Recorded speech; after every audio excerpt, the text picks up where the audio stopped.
যতনে রতন মিলে, অর্থাৎ সংসার জীবনে আপনি যত যত্ন করবেন সংসার কিন্তু আপনাকে ততই সমৃদ্ধিতে ভরিয়ে দেবে। Hello everyone, good morning. কি অবস্থা, কেমন আছেন সবাই? আশা করছি যে যেখান থেকে আজকের ব্লগটি দেখছেন সকলে খুব ভালো আছেন। বাংলাদেশের ছোট্ট নগরী আর আমার প্রিয় প্রাণের শহর বরিশাল থেকে বলছি। নতুন আরও একটি সুন্দর দিনের সাথে শুরু করছি আজকের ব্লগটি। আর পুরো ব্লগটি জুড়ে থাকতে পারেন আমার সাথে। আই হোপ আপনাদের ভালো লাগবে।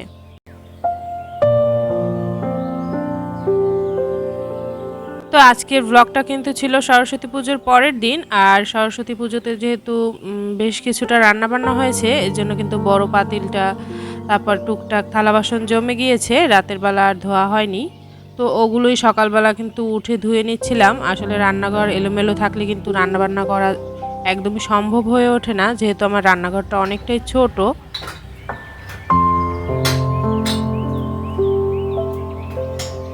তো তারপর কিন্তু এখানে এই যে বাসন কোসনগুলো গুছিয়েও নিচ্ছিলাম। তো যাই হোক, এই মুহূর্তে যারা আমার ব্লগটি দেখছেন অথচ লাইক দিতে ভুলে গিয়েছেন, তাদের কাছে শুরুতেই অনুরোধ থাকবে, যদি লাইক দিতে ভুলে গিয়ে থাকেন প্লিজ একটা লাইক দিয়ে বাকি ভিডিওটুকু কন্টিনিউ করবেন। এছাড়াও যদি আমার পরিবারে কেউ নতুন হয়ে থাকেন, চাইলে কিন্তু চ্যানেলটি সাবস্ক্রাইব করে আমার ছোট্ট পরিবারটির পাশে থেকে যেতে পারেন।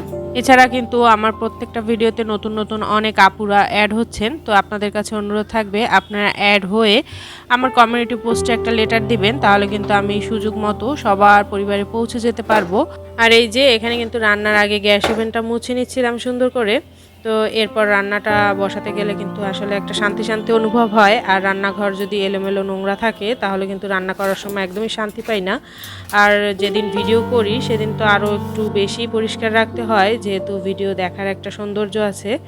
তো যাই হোক, আমার ভিডিওতে কিন্তু অনেকেই কমেন্ট করে বাজেট ভিডিও দিতে বলেন।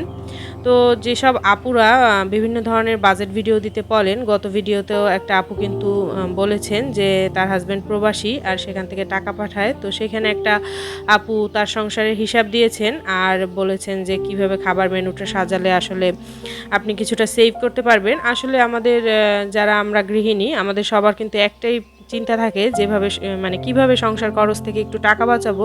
আর আসলে প্রত্যেকের সংসারের হিসাব কিন্তু আলাদা। একজনের সংসারের হিসাব আমার মনে হয় আর একজন পুরোপুরিভাবে কখনোই দিতে পারে না।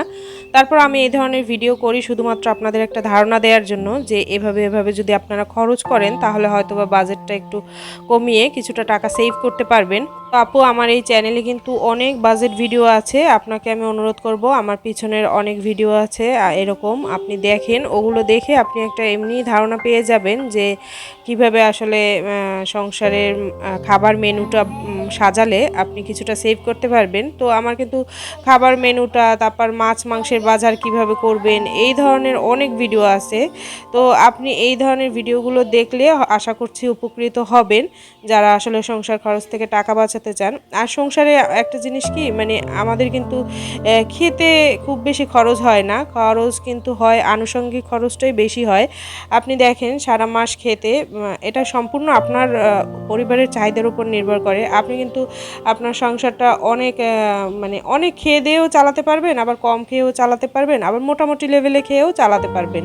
তো আপনি আসলে যদি টাকা বাঁচাতে চান তাহলে মোটামুটি খেয়ে কিভাবে টাকা বাঁচাবেন, এই ধরনের ভিডিও কিন্তু আমার মানে চ্যানেলে অনেক আছে। আপনি পিছনের ভিডিওগুলো ফলো করেন তাহলে আশা করছি ধারণা পেয়ে যাবেন আপু। এছাড়াও আপনার জন্য অনেক অনেক দোয়া থাকবে আমার এই ছোট্ট পরিবারটির পক্ষ থেকে, যেন আপনি আপনার পরিবারে সুন্দরভাবে চালিয়ে অনেক টাকা সেভ করতে পারেন এবং ভাই যে টাকা পাঠায় ওই টাকার মধ্যে থেকেই যেন অনেকটা বরকত লাভ করতে পারেন। এবার একটু ভিডিও সংক্রান্ত বিষয়ে বলি। আমি যে এখানে কিন্তু এই যে মাছ রান্নার জন্য মাছটা ভিজিয়ে রেখেছিলাম, আর ওই মাছটা রেখে লবণ দিয়ে মাখিয়ে তারপর কিন্তু এখানে ডালটা বসিয়ে তারপর এই যে চাল ধোয়া পানিটা কিন্তু দিতে এসেছি গাছে। তো আমি কিন্তু ওই যে প্রতিদিনের চাল ধোয়া পানিটুকু পর্যন্ত ফেলি না, ওটাও গাছে দিয়েই, যে ওই পানিটুকুর মধ্য দিয়ে আর কি গাছটা যতটা পুষ্টি লাভ করতে পারে। আসলে সংসার জীবনে আপনি যত যত্ন করবেন আপনি তত রত্ন মানে সমৃদ্ধিতে ভরিয়ে থাকবেন। তো আমি যখন প্রথম বউ হয়ে আসি তখন কিন্তু আমার শাশুড়ি এই কথাটা প্রায় বলতো যে যতনে রতন মিলে। আসলে তখন যেহেতু আমি স্টুডেন্ট ছিলাম তখন কিন্তু আমি অতটা সংসারী ছিলাম না, একটা লক্ষ্মী ছাড়া ভাব ছিল, যার জন্য কিন্তু কাজে একদম ভুল হয়ে যেত। তো দেখা গেছে একদিন হয়তো বা থালা বাসন ধুতে গেলাম, তখন কিছু একটা ভেঙে ফেলেছি। তো তখন কিন্তু আমার শাশুড়ি এই কথাটা আমাকে শেখানোর জন্য হোক বা একটু কটু দৃষ্টিতে হোক বলেছে। তো এই কথাটার মর্মতা কিন্তু আমি এখন যত সংসার জীবন পার করেছি, মানে এই কথাটার মর্মতা দিনে দিনে অনুধাবন করেছি। আর চিন্তা করেছি যে আসলে গুরুজনদের কথা কখনো মিথ্যে হয় না, আসলে তারা যা বলে তাদের অভিজ্ঞতা থেকেই বলে। এবং তখন একটু খারাপ লাগলেও পরে কিন্তু আস্তে আস্তে অনুধাবন করেছি যে এই কথাটার মর্মতা আসলে কতটা। আসলে আপনি দেখবেন, আপনি যত যত্ন করবেন ততই কিন্তু সংসার আপনাকে একদম দুহাত ভরে ভরিয়ে দেবে। তো এর জন্য আমরা যারা মধ্যবিত্ত আছি, আমরা অবশ্যই সবসময় চেষ্টা রাখি যাতে একটু সেভ করে চলতে পারি বা একটু সংসারের জিনিসটা সুন্দরভাবে ব্যবহার করে চলতে পারি, যাতে অপচয় না হয়। তো এই জিনিসগুলো আমার মনে হয় খেয়াল রাখলে তাহলে আসলে সঞ্চয় ক্ষেত্রে কিন্তু খুব বেশি কষ্ট হয় না। আর আমাদের মধ্যবিত্তের জীবন কিন্তু এমনই, আসলে কিছুটা না পাওয়া থাকবে, কিছুটা ত্যাগ করার ব্যর্থতা থাকবে, কিছুটা ত্যাগের মানে কষ্ট থাকবে, আবার কিছুটা প্রাপ্তি থেকে অনেকটা সুখ লাভ করব। এমনই তো আমাদের মধ্যবিত্তের জীবন। আর যাদের সমৃদ্ধশালী জীবন বা অনেক আছে, তাদের তো আর এই ধরনের চিন্তা নেই, তারা আসলে দুহাত ভরে খরচ করবে, এটাই স্বাভাবিক। আর আমাদের মানে দুহাত ভরে খরচ করার ক্ষেত্রে অনেকটা চিন্তা করে তারপর করতে হয়। তো আমরাও পারি দুহাত ভরে খরচ করতে, কিন্তু তাতে কিন্তু হয় কি, মানে ভবিষ্যতের যে জন্য যে জমানো ব্যাপারটা এটা আর থাকে না। তারপরও এর জন্য কিন্তু আমরা ভবিষ্যতের চিন্তা করে অনেকটা সঞ্চয় হয়ে চলি বা অনেকটা হিসাব করে চলি, এটাই স্বাভাবিক। তো যাই হোক, কথা বলতে বলতে কিন্তু অনেকটা রান্নার কাজ এগিয়ে নিয়েছি। তো এখানে এই যে মাছটা ভেজে নিয়েছি, ডাল মানে লাউ শাক দিয়ে ডাল রান্না করে ফেলেছি, এখন মাছের একটু ঝোল করব।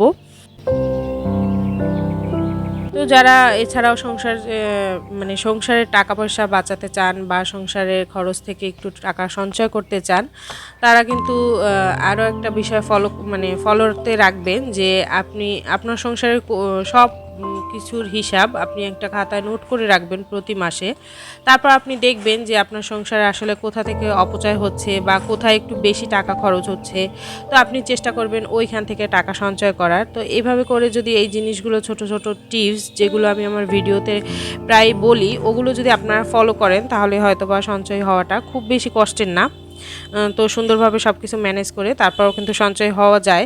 আর এই যে এখানে কিন্তু দুপুরে রান্নাবান্নার পর তারপর কিন্তু এই যে বিকেলের খাবার সাজিয়ে নিয়ে সবাই মিলে পরিবারে বসেছি একসাথে খাবার খাওয়ার জন্য আর কি।